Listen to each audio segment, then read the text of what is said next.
Hello guys, இதுதான் வந்து பார்த்தீங்கன்னா பிசிபி பிரிண்டட் சர்க்யூட் போர்டுன்னு சொல்லுவாங்க. இந்த பிரிண்டட் சர்க்யூட் போர்டில் இருக்கிற காம்பவுண்ட் ஃபுல்லாக எப்படி அசம்பிள் பண்ணுறதுன்னு சொல்லிட்டு பார்க்க போகிறோம்.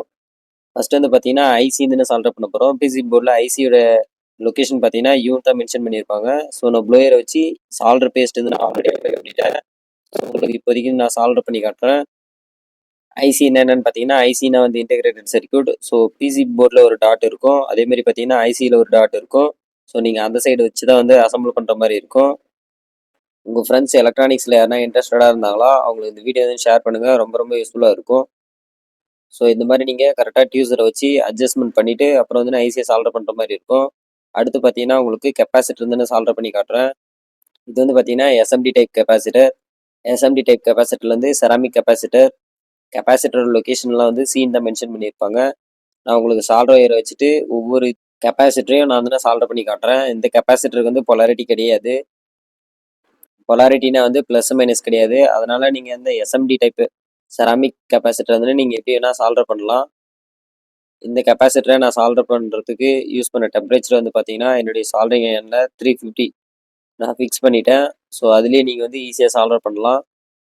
ஸோ நான் பண்ணுற மாதிரி ப்ராப்பராக பண்ணுங்கள். ஒன்றும் நீங்கள் சால்வ் பண்ணக்குள்ள சால்டர் லேக் வரக்கூடாது, டம்பிள் ஸ்டோன் வரக்கூடாது. இந்த மாதிரி நிறைய எரர்ஸ்லாம் இருக்குது சால்டரில். ஸோ அந்த மாதிரி எந்த ஒரு எரரும் வராத நீங்கள் வந்து கரெக்டாக சால்வ் பண்ணிங்கன்னா தான் உங்களுக்கு கரெக்டாக கண்டக்ட் ஆகும்.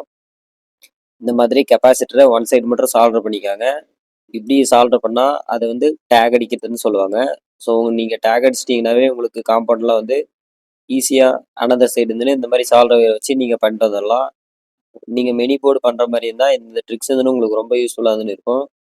அடுத்ததாக வந்து பார்த்தீங்கன்னா நீங்கள் ஐசி வந்து கரெக்டாக ப்ளோயர் வச்சு சால்வ் பண்ணதுக்கப்புறம் அதில் எதுனா மிஸ்டேக் இருந்தால் இந்த மாதிரி அயன் ஸ்டேஷனை வச்சு ஸோ நீங்கள் கரெக்ட் பண்ணிக்கணும். அதுதான் வந்து ரொம்ப ரொம்ப இம்பார்ட்டன்ட். ஸோ நான் ஒவ்வொரு பக்கமும் என்னுடைய அயன் ஸ்டேஷனை வச்சு நான் எப்படி சால்வ் எக்ஸஸ் சால்டரை ரிமூவ் பண்ணுறேன், அப்புறம் எனக்கு சால்டர் எந்த இடத்துல தேவைன்னா அதை இடத்தையும் ஃபில் பண்ணுறேன்னு பார்த்துக்கோங்க. இதேமாரி தான் நீங்களும் பண்ணலாம். அடுத்தது பார்த்தீங்கன்னா இது வந்து ரெசிஸ்டர், எஸ்எம்டி டைப் ரெசிஸ்டர். இந்த ரெசிஸ்டரில் பார்த்தீங்கன்னா நீங்கள் 511 இருக்கும், அதை நீங்கள் மாற்றி 115னு படிக்கக்கூடாது. 511னா 510 ஓம்னு அர்த்தம். ஸோ லாஸ்ட் டிஜிட்டை நம்ம 1ங்கிறதுனால ஒரு 0 எடுத்துக்கணும். இது வந்து இதனுடைய பேக்கேஜ் டைப் பார்த்தீங்கன்னா 1206. பிசி போர்டில் ரெசிஸ்டருடைய லொக்கேஷன்ஸ்லாம் எல்லாமே வந்து ஆர்னு தான் மென்ஷன் பண்ணியிருப்பாங்க. ரெசிஸ்டருடைய ஒர்க் என்னன்னு பார்த்தீங்கன்னா கரண்ட்டை வந்து கண்ட்ரோல் பண்ணுறது தான் ரெசிஸ்டருடைய ஒர்க்கு. ஸோ நான் பண்ணுற மாதிரி நீங்கள் எல்லா போர்ட்லேயும் வந்து ஈஸியாக சால்வ் பண்ணிக்கலாம் இந்த மாதிரி. அடுத்தது வந்து பார்த்தீங்கன்னா உங்களுக்கு எல்லா இடத்துலையும் வந்து டயோடு வந்து நான் சால்வ் பண்ண போகிறேன். இந்த டயோடு பார்த்தீங்கன்னா M7 டயோடு மாதிரி இருக்காது, ஷாக்கெட் டயோடு மாதிரி இருக்காது, டிவிஎஸ் டயோடு மாதிரி இருக்காது. இது கொஞ்சம் பிக் சைஸ் டயோடு. பிசி போர்டில் எல்லாத்துலேயுமே வந்து டயோட்னா டின்னு தான் மென்ஷன் பண்ணியிருப்பாங்க. ஸோ நான் உங்களுக்கு ஒரு போர்டில் மட்டும் டயோடு இதுன்னு சால்வ் பண்ணி காட்டுறேன். டயோடு நம்ம ஆனோடு கேத்தோடு 2 பகுதி இதுன்னு இருக்குது. ஸோ நம்ம பொலாரிட்டி பார்த்து தான் நம்ம வந்து இன்சர்ட் பண்ணுற மாதிரி இருக்கும். இதே டிவிஎஸ் டயோட்னா உங்களுக்கு அந்த ப்ராப்ளம் வந்து இருக்காது.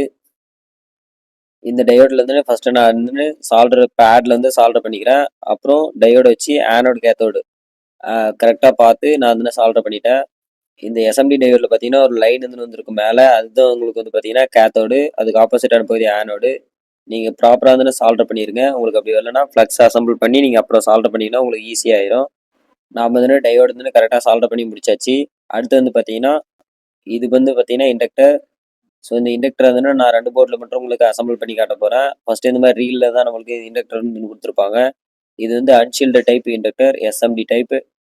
இண்டக்டருடைய ஒர்க் என்னன்னு பார்த்தீங்கன்னா எலக்ட்ரிக்கல் எனர்ஜியை வந்து எலக்ட்ரோ மேக்னட்டிக் எனர்ஜியாக வந்து ஸ்டோர் பண்ணும். இந்த மாதிரி இண்டக்டருக்குலாம் வந்து சால்டர் பேஸ்ட்டு தான் நான் ஆல்ரெடி அப்ளை பண்ணிட்டேன் பிசி போர்டில். ஸோ உங்களுக்கு ஜஸ்ட் எடுத்து நான் வந்து சால்டர் பண்ண போகிறேன். இதுக்கு மேலே பார்த்தீங்கன்னா அதனுடைய வேல்யூ தான் போட்டுருவாங்க. இண்டக்டருடைய யூனிட்லாம் வந்து நம்ம ஹென்ரின்னு தான் சொல்லுவாங்க. அதேமாரி பிசி போர்டில் டாட்டை வந்து மென்ஷன் பண்ணியிருப்பாங்க. ஸோ நீங்கள் அந்த டாட்டை பார்த்து தான் வந்து பிசிபிலேருந்து அசம்பிள் பண்ணுற மாதிரி இருக்கும். உங்கள் ஃப்ரெண்ட்ஸ் எலக்ட்ரானிக்ஸில் யாருனா இன்ட்ரெஸ்டாக இருந்தாங்களா, இல்லை EEC யாருனா படிக்கிறாங்களா அவங்களுக்கு இந்த வீடியோ வந்து ஷேர் பண்ணுங்கள், ரொம்ப ரொம்ப யூஸ்ஃபுல்லாக தானே இருக்கும். எலக்ட்ரானிக்ஸில் நீங்கள் நிறைய இன்ட்ரெஸ்டான விஷயங்களை தெரிஞ்சுக்கிறதுக்கு நம்ம சேனலை தொடர்ந்து ஃபாலோ பண்ணிட்டே வாங்க. அவ்வளோதான், ஃபைனலாக பார்த்தா நம்ம இண்டக்டர் சால்வ் பண்ணி முடிச்சிச்சு. அடுத்தது வந்து பார்த்தீங்கன்னா இந்த 4 பிசிபிலேயே வந்து டிப் சுவிட்ச் வந்து சால்வ் பண்ண போகிறோம். இந்த காம்பவுண்டுடைய நேம் தான் வந்து டிப் சுவிட்சு. ஸோ பிசி போர்டில் SW1 கொடுத்துருப்பாங்க, அதாவது சுவிட்ச் 1. ஸோ இந்த இடத்துல வந்து பொலாரிட்டி பார்த்து நம்ம இன்சர்ட் பண்ணுற மாதிரி இருக்கும். பிசி போர்டில் டாட் வந்து ஐடென்டிஃபை பண்ணியிருப்பாங்க, அதுதான் டிப் சுவிட்சோட ஃபர்ஸ்ட் பின் வந்து நம்ம அதுக்கு நேராக வந்து சால்டர் பண்ணுற மாதிரி இருக்கும். இதோட நேம் பார்த்தீங்கன்னா டிப். ஏன் டிப்னு பார்த்தீங்கன்னா டியூல் இன் லைன் பேக்கேஜ், அதாவது 2 பக்கம் வந்து சால்டர் பண்ணுற மாதிரி இருக்கும். ஸோ நான் பண்ணுற மாதிரி ஃபஸ்ட்டு வந்து ஒரு சைடு சால்டர் பண்ணி முடிச்சுட்டு அனதர் சைடு சால்டர் பண்ணிடுங்க. அப்போ தான் உங்களுக்கு வந்து ஈஸியாக இருக்கும். நீங்கள் ஃபஸ்ட் பின்னை சால்டர் பண்ணிவிட்டு லாஸ்ட் பின்னை சால்டர் பண்ணிவிட்டு அப்புறம் நீங்கள் சால்டர் பண்ணிங்கனாலே உங்களுக்கு ஈஸியாக தான் இருக்கும். நீங்கள் ஆப்போசிட் சைடில் வந்து சால்டர் பண்ணிவிட்டு அப்புறம் எல்லா பின்னையும் இந்த மாதிரி நான் பண்ணுற மாதிரி பண்ணிங்கனாலே உங்களுக்கு ஈஸியாக தான் இருக்கும். ஸோ எல்லா பின்னும் நான் பண்ணுற மாதிரி ஈஸியாக சால்டர் பண்ணி முடிச்சிருங்க. இப்படி நீங்கள் சால்டர் பண்ணிங்கன்னா ஃபாஸ்ட்டாக ஈஸியாக ப்ராப்பராக இருந்துன்னு சீக்கிரமாக பண்ணலாம். ஃபைனலாக பார்த்தா நம்ம டிப்ஸ் சால்டர் பண்ணி முடிச்சாச்சு. அடுத்தது வந்து பார்த்தீங்கன்னா இதுவும் இண்டக்டர் தாங்க. 101 போட்டிருக்கு. இந்த மாதிரி ரீலில் தான் நமக்கு இண்டக்டர் தான் கொடுப்பாங்க. ஏன் இந்த மாதிரி ரீல் கொடுக்குறான்னு பார்த்தீங்கன்னா கரோஷன் ஆகாதுங்கிறது தான் நமக்கு இந்த மாதிரி ரீல் கொடுக்குறாங்க. இந்த இண்டக்டரில் பார்த்தீங்கன்னா 101 மென்ஷன் பண்ணியிருக்காங்க. அதேமாதிரி டாட்னு இருக்குது. 101னா 100 ஹென்ரின்னு அர்த்தம். ஸோ 100 ஹென்ரி தான் இந்த இண்டக்டருடைய யூனிட். இது வந்து பார்த்தீங்கன்னா எஸ்எம்டி டைப் இண்டக்டர்.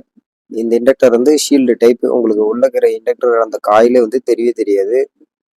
ஸோ நான் இதுக்கு எப்படி சால்டர் பண்ணுறேன்னா நீங்களும் அதே மாதிரி தானே ஒன் சைடு சால்டர் பண்ணி முடிச்சுட்டு அனதர் சைடு தானே சால்டர் பண்ணுங்க. நீங்கள் ஒவ்வொரு காம்பவுண்டாக வந்து சால்டர் பண்ணுறீட்டி கரெக்டாக பார்த்து ப்ராப்பராக பண்ணுங்கள். அப்போ தான் உங்களுக்கு வந்து ரொம்ப ஈஸியாக இருக்கும். ஒன் காம்பவுண்டை சால்டர் பண்ணுறீட்டி அனதர் காம்பவுண்டை டேமேஜ் பண்ணாத கரெக்டாக பார்த்து சால்டர் பண்ணுங்கள். அடுத்ததான் வந்து பார்த்தீங்கன்னா ஜீனா டயோடு வந்து சால்டர் பண்ண போகிறாங்க.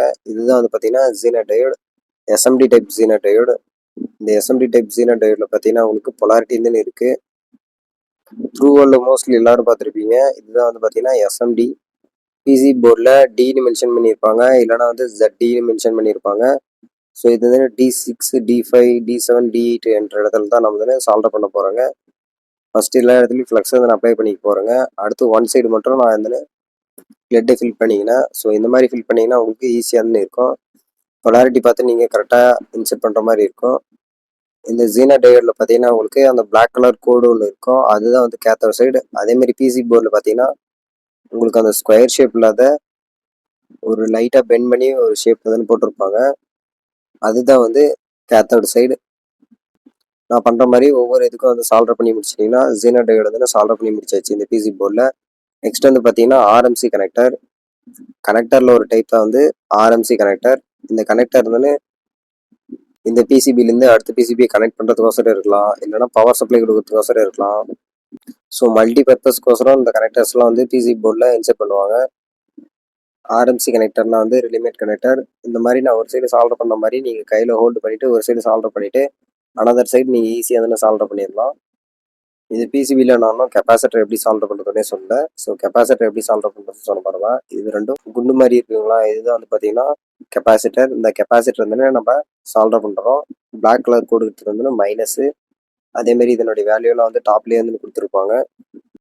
16 வோல்ட் 2200 ஃபேரட்னு கொடுத்துருக்காங்க. பிசி போர்டில் பார்த்தீங்கன்னா ப்ளஸ்ன்னு வந்து சிம்பிள் கொடுத்துருக்காங்க, அதுதான் வந்து நம்ம ப்ளஸ் சைடு, அந்த சைடு தான் வந்து சால்டர் பண்ணுற மாதிரி இருக்கும். ஸோ நான் ஒரு சைடு சால்டர் பண்ணிட்டேன், அனதர் சைடு நீங்கள் சால்டர் வயர் வச்சு இப்படி ஈஸியாக சால்டர் பண்ணிக்கலாம். கெப்பாசிட்டர் எல்லாமே பிசி போர்டில் சீன் தான் மென்ஷன் பண்ணியிருப்பாங்க. இந்த இடத்துல பார்த்தீங்கன்னா C40ன்னு மென்ஷன் பண்ணியிருக்காங்க. ஸோ இப்படி சால்டர் பண்ணி முடிச்சிருங்க நீங்கள். ஃபைனலி பார்த்தீங்கன்னா பிசி போர்டு வந்து கம்ப்ளீட் ஆயிடுச்சு. இதே மாதிரி மேலும் நிறைய இன்ட்ரெஸ்டான விஷயங்களை தெரிஞ்சுக்க மறக்காமல் நம்ம சிஎஸ் டெக்னாலஜி யூடியூப் சேனலை லைக் ஷேர் சப்ஸ்கிரைப் பண்ணுங்க.